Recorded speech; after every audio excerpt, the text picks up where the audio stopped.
আজকে পাশে রাষ্ট্রে বসে সেই দেশের মানুষকেও তারা বিব্রত করছে। এখন আওয়াজ উঠেছে ইন্ডিয়াতেও ভারতেও যেন তাকে রাখা না যায়। যোগ্য দক্ষ সেনাবাহিনীকে হত্যা করেছে পরিকল্পিতভাবে 41 সাল পর্যন্ত ক্ষমতায় থাকার এক চক্রান্তমূলক টার্গেট নিয়ে তারাই হত্যাকাণ্ড পরিচালনা করেছে। তারাই হত্যাকাণ্ড পরিচালনা করেছে মাওলানা দেলোয়ার হোসেন সাঈদীকে মেডিকেল কিলিং করে হত্যা করে যাতে দেশ থাকে সেটার জন্য তারাই পরিকল্পিত হত্যাকাণ্ড চালিয়েছে। তারা এই চৌকস সেনাবাহিনীকে হত্যা করেছে, দেশপ্রেমিক সেনাবাহিনীকে এজন্য হত্যা করেছে দেশপ্রেমিক আলেমদেরকে হত্যা করে ফাঁসিতে ঝুলিয়ে কার্যকর করার জন্য তারা সেদিন এই হত্যাকাণ্ড পরিচালনা করেছে। তারা হত্যাকাণ্ড পরিচালনা করেছে, আমাদের ফেলানীকে শুধু হত্যা করা নয়, তারাই হত্যাকাণ্ড পরিচালনা করেছে ফেলানীকে হত্যা করে কাঁটাতারের সাথে ঝুলিয়ে রাখলেও যেন কেউ প্রতিবাদ করতে না পারে তার জন্য তারা হত্যা করেছে।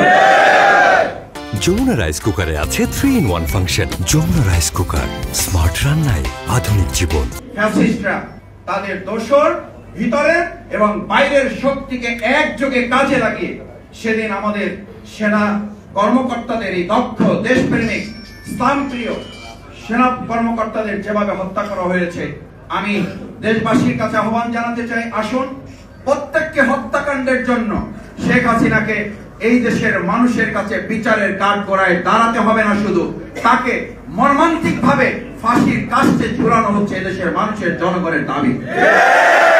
আমি আশা করি আমরা যারা নির্বাচনের জন্য এখন কথা বলি, আমরা যারা স্থানীয় সরকারের জন্য কথা বলি, আমরা যারা জাতীয় নির্বাচনের জন্য কথা বলি, আমরা যারা সংস্কারের জন্য কথা বলি, আমরা যারা নির্বাচনের জন্য এখন জীবন দেওয়ার কথা বলি, আমি বরং মনে করি এত হত্যাকাণ্ডের জন্য আগে শেখ হাসিনা ফাঁসির দাবি কার্যকর করার জন্য আমাদের জীবন দেওয়ার, কারণ এই বিচার কার্যকর না হলে,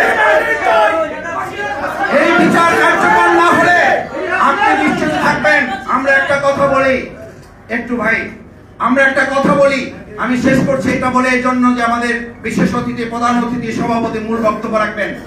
আমি একটা কথা বলি, শেখ হাসিনা আওয়ামী লীগ এমন ভয়ঙ্কর, বলা হতো একটা ভিডিও ক্লিপ ভাইরাল হয়েছিল এখন থেকে বহু বছর আগে, যে আল্লাহ দেশবাসীর প্রতি না পৃথিবীবাসীর প্রতি দয়া করেছেন যে আওয়ামী লীগের মতো একটা দল তৈরি হয়েছে যার কারণে সমস্ত খারাপ মানুষগুলো এক জায়গায় হয়েছে, না হলে এরা সব জায়গায় গিয়ে সবাইকে নষ্ট করে দিত।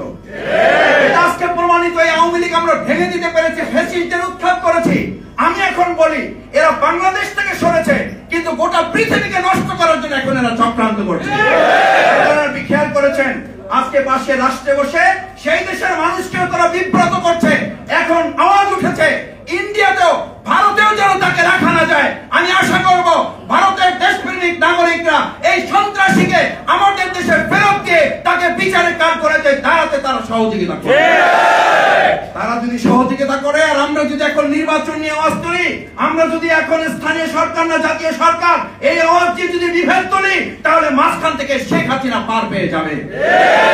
আসুন আমরা আমাদের সেই সেনা কর্মকর্তাদের হত্যাকারী, গণহত্যাকারী, ফ্যাসিস্ট, খুনি শেখ হাসিনা তাকে আসামির কাঠগড়ায় দাঁড় করানো এবং তার দলকে নিষিদ্ধ করে বাংলাদেশে সংস্কার এবং নির্বাচনকে এগিয়ে নেওয়ার জন্য আমরা ভূমিকা পালন করি।